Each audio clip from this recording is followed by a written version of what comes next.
So வணக்கம், இது உங்கள் அதிகாரம் ஐபிஎஸ் அகாடமி. ஸோ நம்ம ஜாகிரபிலிருந்து முக்கியமான கொஸ்டின் தான் பார்க்க போறோம். ஸோ என்ன கொஸ்டின் பார்த்தீங்கன்னா மாவட்டங்கள் மற்றும் நீர்வீழ்ச்சிகள். ஸோ வாங்க ஃபுல்லா பார்த்துடலாம். So first one Dharmapuri.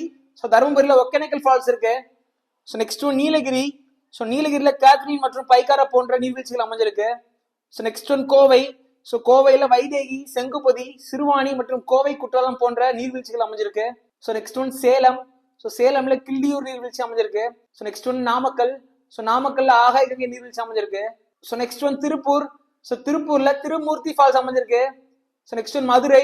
So மதுரையில குட்லாடம்பட்டி ஃபால்ஸ் அமைஞ்சிருக்கு. So next one Virudhunagar.